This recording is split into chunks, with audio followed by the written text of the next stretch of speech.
Part 1. The Hidden Door. The house no one wanted.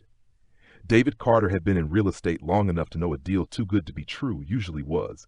But the old Victorian on Elmridge Lane was different. Yes, it had been on the market for years. Yes, the previous owners had vanished in the 90s without a trace. But it was structurally solid and came at a fraction of its value. Just needs a bit of love. David told his teenage daughter Emily as they pulled up in his dusty Ford Explorer. The house loomed 3 stories tall, its peeling green paint flaking off like old skin. Ivy clung to the front porch, and 2 broken windows looked like empty, watching eyes. Emily gave a doubtful glance. "This place looks like it eats children," David chuckled. "That's the spirit. I bet underneath all the cobwebs and rot is a beautiful home." They unloaded their boxes that afternoon, walking through the creaky corridors. Dust motes floated in shafts of dying light. The scent of mildew and something older, metallic and faintly sweet, clung to the air. "Where's the basement?" Emily asked, peeking around the narrow hall that ran beneath the staircase. "Under that door there," David said, pointing to an old, iron-handled panel near the kitchen. "We'll check it later. Priority is upstairs, getting the bedrooms ready." But that night, while David was sorting plumbing tools in the kitchen, Emily stood alone near the basement door. Something about it called to her. It was oddly cold to the touch, the wood warped with age, and it had deep scratches etched into it, as if someone had clawed at it from the inside. She shivered and backed away. 2 whispers below it started the second night. A sound like footsteps, slow, deliberate, echoed from beneath the floorboards. David blamed the house settling, but Emily knew better. She would lie awake, eyes fixed on the floor of her bedroom, listening to faint knocks and whispering voices. Sometimes it sounded like crying, other times like someone whispering her name. "Dad," she said one morning at breakfast, "I think someone's in the basement." David frowned. "It's probably rats. Old place like this, bound to have them." "I heard someone say my name." David stopped stirring his coffee. "Emily, I'm serious." He tried to smile, but there was unease in his eyes. "I'll check it out today. Promise." He did. With a flashlight and a crowbar, he opened the basement door, descending into the darkness. The wooden steps groaned under his weight. The room smelled worse than the rest of the house, mold, rust, and old water. The single bulb hanging from the ceiling flickered as he swept his light across the space, broken shelves, some old furniture, a rusted bike. But something was off. One of the walls, completely covered with shelves, looked newer than the others. The wood was different, cleaner, and behind it David thought he saw the outline of another door. He reached to pull the shelf, but it wouldn't budge. Nailed in. He made a note to come back with a crowbar. When he returned upstairs, Emily stared at him, waiting. "Just junk," he lied. "And maybe a raccoon." She didn't believe him. 3. The woman next door. That weekend, a knock came at the door. An elderly woman stood on the porch, bundled in a long blue coat, her white hair tied back in a tight bun. "Mrs. Green," she introduced herself. "I live 2 doors down." David smiled warmly. "Nice to meet you. You bought this place?" "I did. Planning to renovate it. My daughter and I just moved in." Her eyes flicked toward the upper window, where Emily stood watching.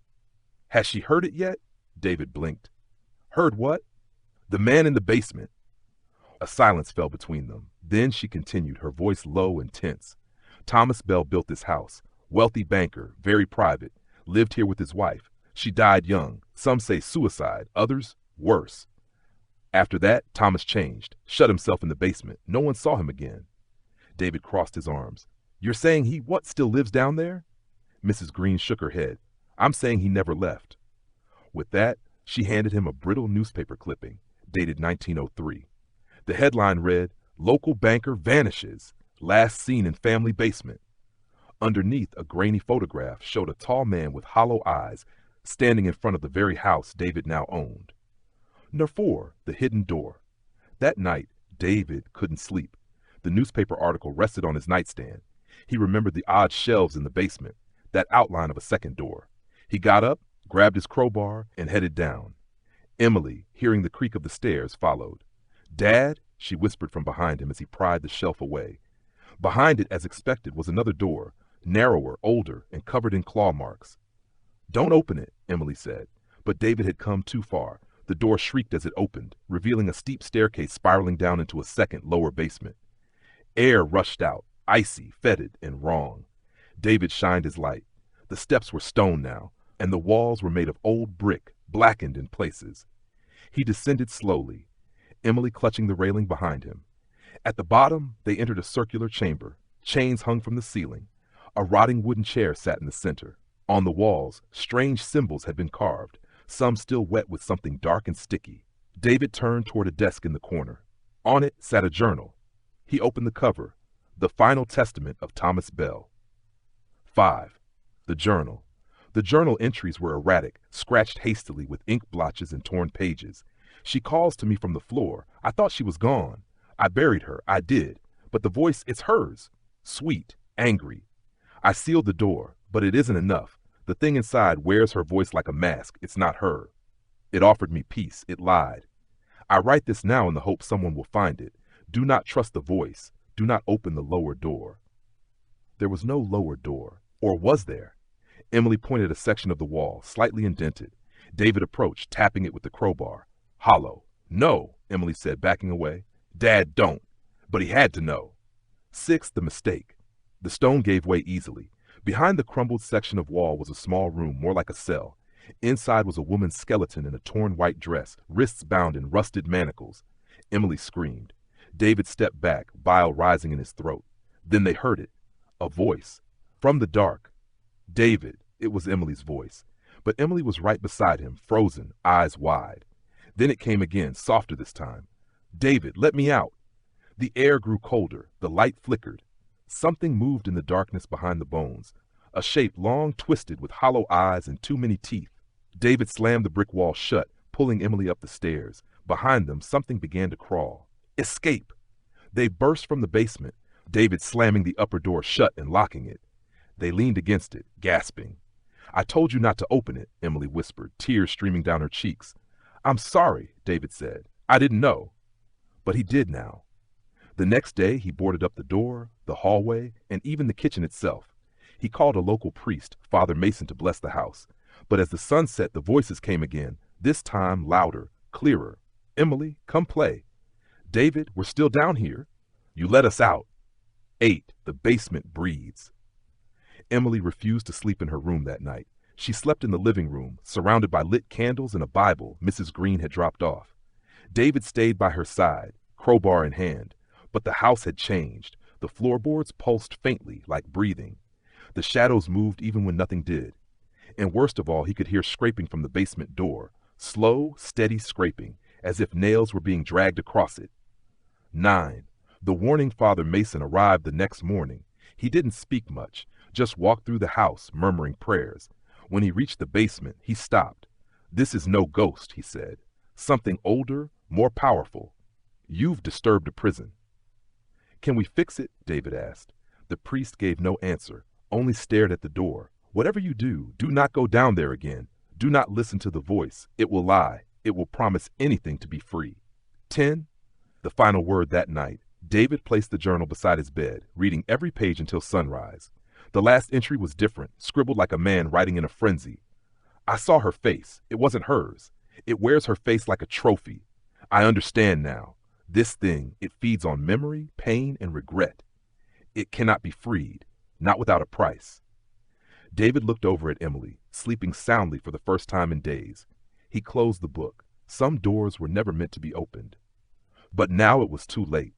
The door had been opened, and something had come through.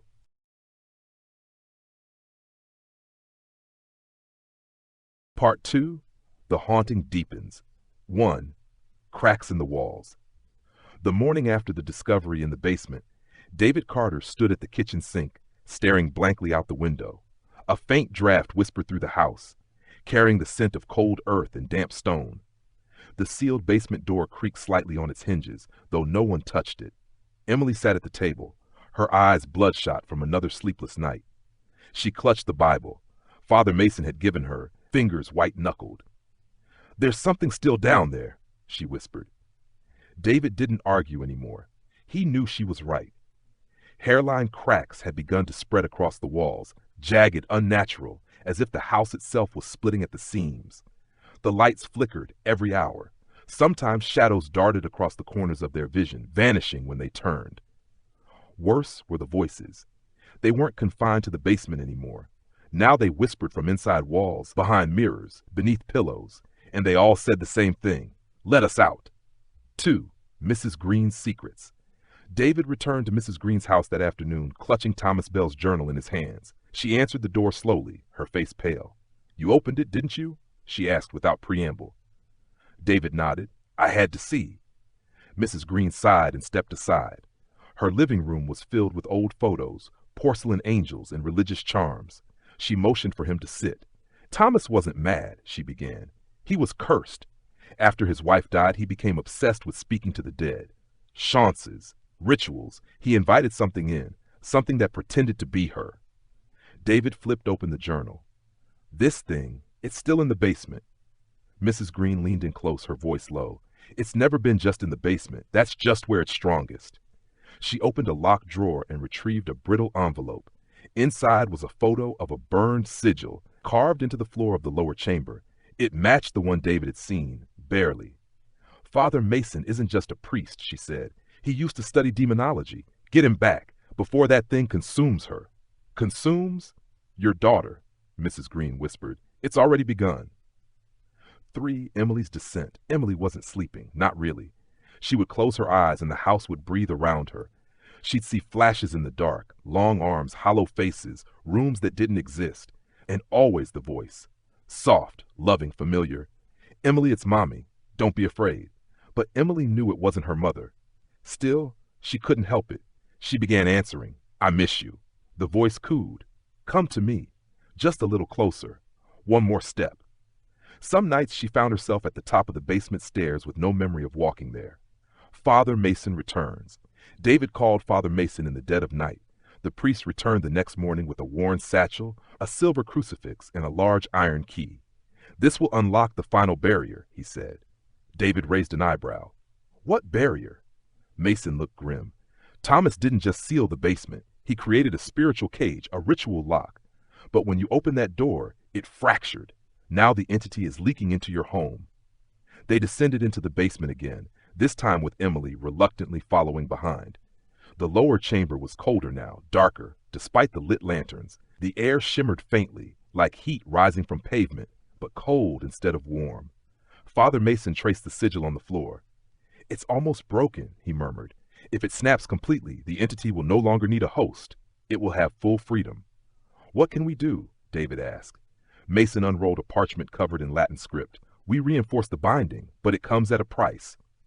A 5. The ritual. The ritual required silence, focus, and blood. David's blood. Mason cut David's palm with a ceremonial blade and let the drops fall onto the center of the sigil. The walls trembled. From the shadows came a scream. Long, high-pitched, and inhuman.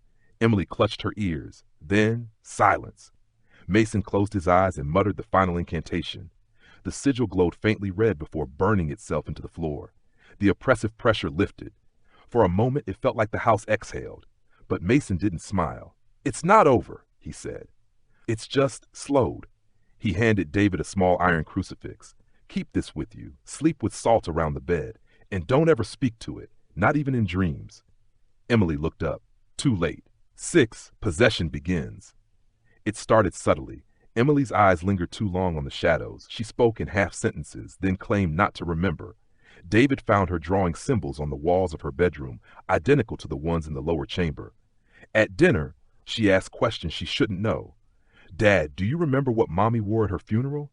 David dropped his fork. "We never talked about that." Emily's smile was cold. She was beautiful, even in the box. Father Mason returned daily. Each time, Emily grew more agitated in his presence. "She's not Emily anymore," he finally said. "Not completely." David's hands trembled.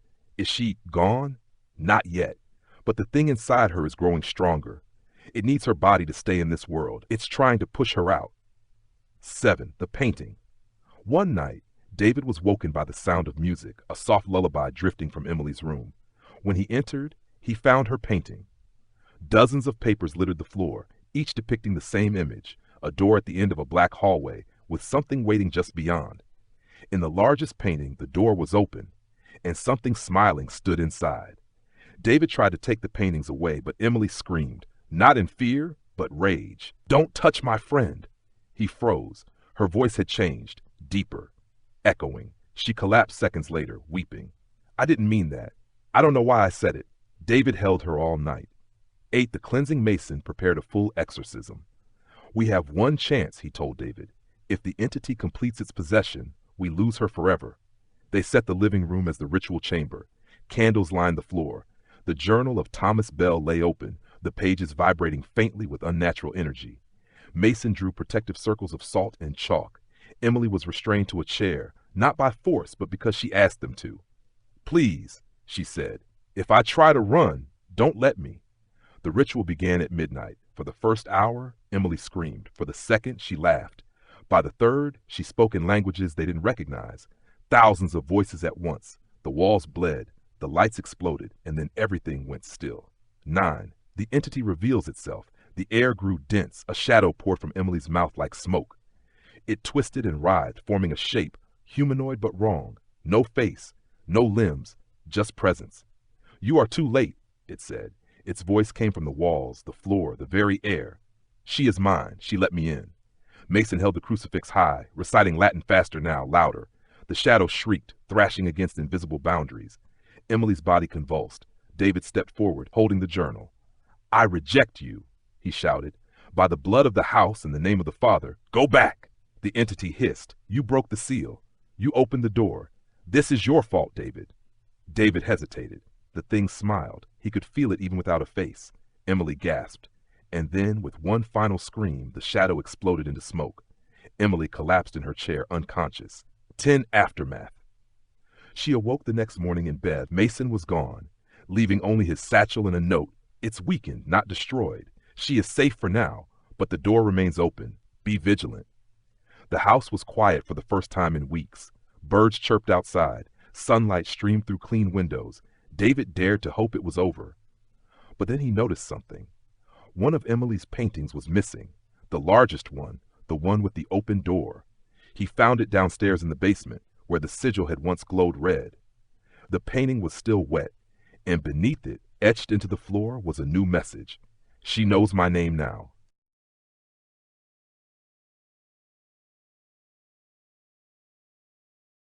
Part 3. The Final Descent. 1. The Calm Before Ming. For the next 2 weeks, the Carter house was quiet, almost too quiet. David found himself constantly listening, waiting for the basement door to rattle or for Emily to scream in the middle of the night. But none of that soundly. The light stayed steady. The walls no longer whispered. But he couldn't shake the feeling that something was wrong. Emily barely spoke. She wandered the halls at strange hours, staring at walls, sometimes muttering softly under her breath. She refused to go near the basement, but occasionally David would catch her gazing at it from a distance, as if waiting for something to call her back. The painting, the one with the open door, remained in the corner of her room. She wouldn't let him take it down. "She's still there," Emily said one evening as they ate dinner in silence. "Who?" David asked. "My friend." 2. Mason's return. David called Father Mason again. The priest sounded exhausted, his voice gravelly and worn. "It should have worked," Mason said. "It always works." "Well, it didn't," David replied. "Something's still here." Mason returned 3 days later with new supplies, strips of parchment, a bowl of blessed oil, and a mirror wrapped in black cloth. "This is the mirror of Saint Sinedra," he explained. "It reveals spirits who refuse to be seen. We'll use it to test if the entity is still attached to Emily." They performed the ritual that night. Emily stood in front of the uncovered mirror, eyes fixed forward, her hands trembling. The reflection wasn't quite right. It moved a split second too late. The Emily in the mirror had no pupils, just bottomless black voids. David gasped. Emily turned to him and whispered, "She's not in the mirror. She's behind it." Then the glass shattered outward in a burst of cold wind and black smoke. 3. The second seal. Mason studied the remains of the mirror in silence. "The entity wasn't exorcised," he muttered. "It was transferred, displaced. It hid deeper inside the structure, feeding slowly, biding its time." David remembered the hidden chamber, the lowest part of the basement sealed behind brick. That's where the woman's skeleton had been. That's where the real entity had taken root. She's going back, Mason said. Back to finish what Belle couldn't. Emily sat curled on the couch, her skin pale and her breath shallow. She dreams of it every night, Mason continued. That black hallway, the door. The thing on the other side has made a bond with her. It won't stop until she lets it in fully. David was silent. There's only one way, Mason said. We go down there and finish the ritual Belle started. 4. Descent into hell. That night, David and Mason prepared for the final descent. Salt, holy water, crucifixes, the Belle journal, and a rope just in case. Emily insisted on coming. If you leave me here, she said, she'll take me before you come back. They opened the basement door together. The air was colder than ever before. The old stairs groaned under their weight. The deeper they went, the heavier everything became, like the pressure of deep water crushing down on their bodies. The lower chamber welcomed them with silence. The sigil, now dark and cracked, no longer glowed. The brick wall David had resealed weeks ago looked broken again. The stones had shifted, and a faint red light glowed behind them. She's waiting, Emily said. Mason took the crowbar and pulled away the final stones. Behind them, another door. Iron, carved with dozens of strange, ancient symbols. The center of it pulsed, like a heartbeat. 5. The door opens. Mason poured salt around the threshold and marked the air with holy water. Once this door opens, he said, there's no going back. David nodded and placed his hand on the cold iron handle. The door opened inward. The space beyond was no longer a room. It was a void. Black stone stretched out endlessly, broken only by flickering torches lining a narrow path. The air felt old, heavy with dust and rot. The three stepped forward together. As they crossed the threshold, the door slammed shut behind them. 6. The realm below. They walked for what felt like hours. The path twisted through a shifting maze of shadows, whispers swirling around them like smoke. Sometimes they heard children laughing, other times crying, and sometimes screams. At the end of the path stood a great circular chamber, a mirror of the one in their basement, but warped, larger, more ancient. In the center stood a pedestal, and above it, the entity. It hovered in the air like a cocoon of darkness, its form constantly shifting. One moment it was a woman, then a man, then a child, then something inhuman, and it spoke. I offered him peace. He chose fear. I offered her love. She chose fire. But you came willingly. Emily stepped forward. She says I can stay here forever, she said. No more pain, no more memories, just sleep. David grabbed her arm. That's not her voice. Mason opened the journal and began chanting the final exorcism. The chamber howled with wind, and the entity screamed. It lunged. The final battle. Mason was flung into the wall, bones snapping like twigs. David held Emily tight as the wind swirled violently around them. The entity tried to pull her away, but David wrapped the rope around her waist, anchoring them to the iron pedestal. You don't get to take her, he shouted. She is already mine, the thing hissed. She let me in the day her mother died. The torches blew out. Then, from deep within Emily, a voice cried out, not the entity's, but hers. I don't want this. The entity reeled. Cracks formed in the walls of the chamber. Mason, bloodied and barely conscious, raised the journal one last time. He spoke the final line.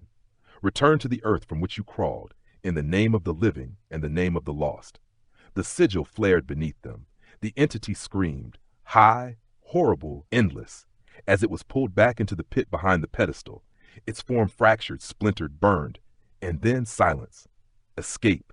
The chamber crumbled. The black stone fell away into a bottomless void. David picked up Emily, unconscious but alive. Mason staggered behind them. The iron door reappeared. They ran. Just as they crossed the threshold, the door slammed shut behind them with a thunderous bang. The house shook. The basement walls cracked. And from beneath the floor, one last whisper rose. I'll be waiting. Number 9. A new morning. When they emerged, the sun was rising. For the first time in months, light poured through the windows of the old house without flickering. Emily awoke hours later, confused but smiling weakly. It's quiet now, she said. She's gone. David didn't respond. He only pulled her into a hug, tears finally spilling down his cheeks. Mason would recover, though he never returned to Elmridge Lane again. Mrs. Green moved away 2 weeks later. David sold the house, but not to live in. He had it condemned, torn down, and paved over, but he kept the journal, just in case. 10. The final twist. Years passed. Emily grew older, stronger. David remarried. Life moved on. But one evening, while cleaning out an old box in the attic of their new home, Emily found something strange, a painting she didn't remember packing. It showed a hallway, a black door, and something smiling just beyond it. On the back was scrawled, "Some doors stay open even when you close them." The end.